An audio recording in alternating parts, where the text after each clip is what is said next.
Welcome sa online lecture. And sa pag-aaralan natin ngayon is yung pag-add at saka pag-subtract ng negative numbers. So sometimes sa una nakakalito siya yung pag-add at saka pag-subtract. Pero sa totoo lang, kailangan lang pala natin sundin yung mga rules sa pag-add or sa pag-subtract gamit yung negative numbers. So for example, kapag nag-plus tayo ng negative number, kapag nag-add tayo ng negative number, ang katumbas nun is yung pag-subtract. For example, 4 plus minus 7. So yung 4 plus 7 is equal lang pala siya sa 4 minus 7. And then naman kapag nag-subtract tayo ng negative number, magiging plus siya. So 4 minus 7 equal 4 plus 7.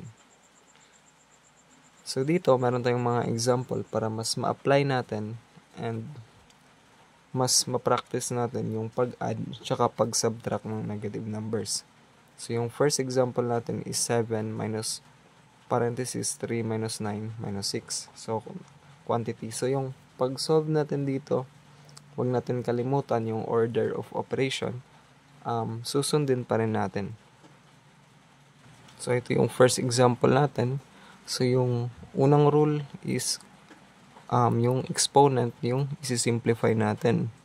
So copy lang natin yung 7 minus, then 3 minus 9 is equal to minus 6 and minus 6.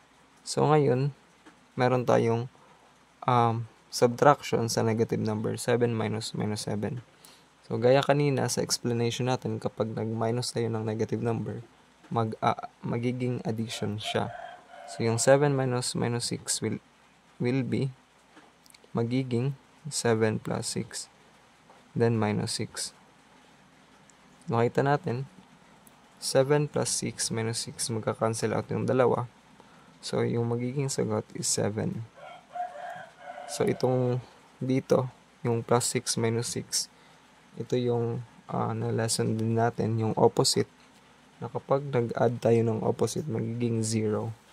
So pag nakikita kayo ng ganito, so automatic 0 na agad yung sagot dito.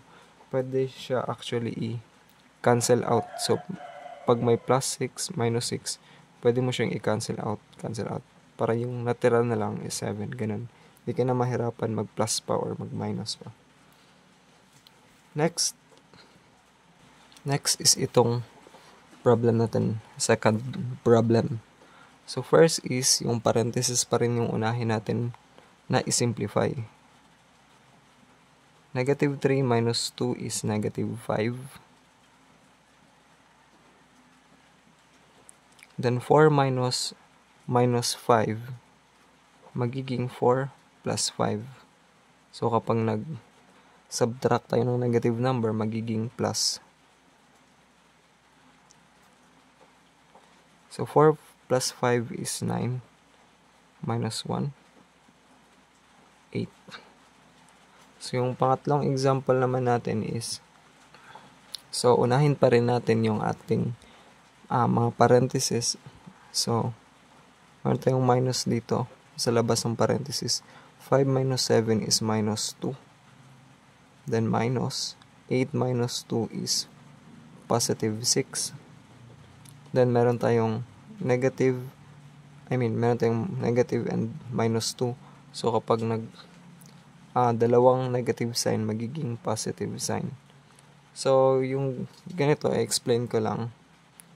Wait. Pero copy muna natin tong 6. Bakit siya naging positive 2? Na wala namang numbers dito, 'di ba? Pero mamaya solve muna natin tong problem na to bago ko siya i-explain. So 2 minus 6 is minus 4. So dito sa separate. So yung negative minus 2, bakit siya naging positive 2?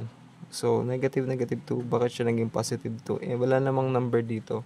'Di ba kanina sa explanation natin, kapag may number and nag-minus tayo sa negative na number, magiging plus. Pero bakit naging positive 2 siya dito? Na wala na yung minus sign. Wala namang number dito, wala naman. Hindi naman siya katulad nito na may number, nag-subtract sa negative number. So sa totoo lang, meron tayong tinatawag na distributive property. So, itong negative minus 2, merong imaginary 1 dito. Imaginary 1 dito, ito yung i-distribute mo sa loob ng parenthesis para maging, so negative 1 times minus 2, positive 2. So, ito yung reason bakit naging 2. So, again, huwag kayong mag-alala, meron tayong separate na lecture dyan. So, sa mga future na mga videos, mas malalaman natin ano yung mga properties ng multiplication, ng addition, yung mga properties na magagamit natin or maa-apply dito sa algebra.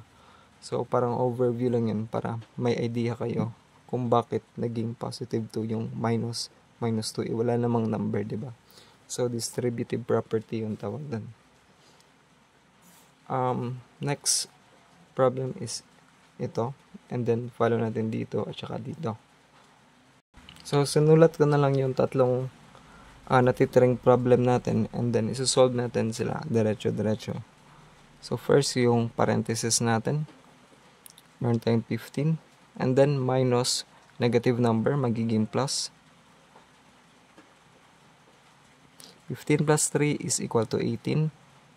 Minus 20 equal to negative 2. Next is yung parenthesis pa rin natin. 3 minus 7 is negative 4. Minus 1 minus 2 is negative 1. So, kapag ganito ulit, yung explanation natin dito, yung distributive property, magiging positive 4. And then, minus negative number, magiging plus 1, which is 5.